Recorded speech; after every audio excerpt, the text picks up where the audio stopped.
হ্যাঁ ঠিক আছে, আসিফ মাহমুদের পিএস 1,000 কোটি টাকার দুর্নীতি করছে, আসিফ মাহমুদের বাবা 1,000 কোটি টাকার দুর্নীতি করছে, সে করছে, বা তরুণ ছাত্র উপদেষ্টা তরুণরা সবাই অনেক দুর্নীতি করছে, সবাই মেনে নিলাম।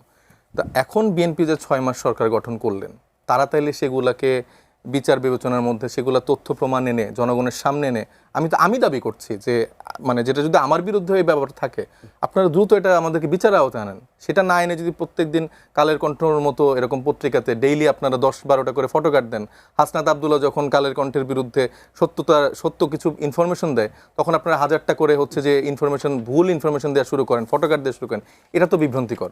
এবং সেখানকার দায়িত্বশীল একজন সাংবাদিক হিসেবেও আমরা আশা করি যে, অবশ্য সেই প্রতিষ্ঠানের থেকে খুব একটা ভালো কিছু আশাও করা যায় না। তো যেটা হচ্ছে যে একটু আগে একটা ইনফরমেশন যেটা আসলো, সালাউদ্দিন তানভীরের কথা আসলো, আমি কিন্তু বলেছিলাম, দায়িত্ব নিয়ে বলেছিলাম যে এটা এই সরকার আমলে তিনি অব্যাহতি পেয়েছে। এই যে আপনি নিজেও গুগলে দেখেছেন, সেখানে কিন্তু বলা আছে যে 2026 সালের মার্চে দুর্নীতি দমন কমিশন তার বিরুদ্ধে আনা অভিযোগের কোনো সত্যতা না পাওয়ায় তানভীরকে নির্দোষ ঘোষণা করে এবং তাকে এই জায়গা থেকে কিন্তু খালাস দিয়ে ফেলায়।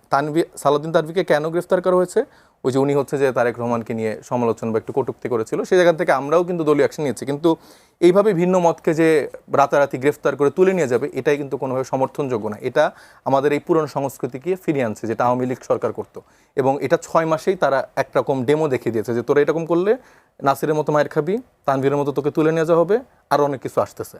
তো এটা হচ্ছে যে 6 মাসের আরেকটা প্রাপ্তি, যেটা আপনাকে বুঝাই দিচ্ছে যে 17 বছরের যেই দুঃশাসন আমরা দেখে আসছি, সেটার একটা ডেমো আসতেছে। যেরকম আপনি দেখবেন যে এই যে গুম কমিশন, মানবাধিকার কমিশন, এগুলোর অধ্যাদেশের ইয়াগুলো কিন্তু বাতিল করে দিল। বাতিল করে তারা আরও কঠিন আইন নাকি নিয়ে আসবে। সে কঠিন আইন কি আওয়ামী লীগের মতোই আইন, এবং সংজ্ঞায়নও আমরা দেখলাম যে কীরকম পরিবর্তন আসছে।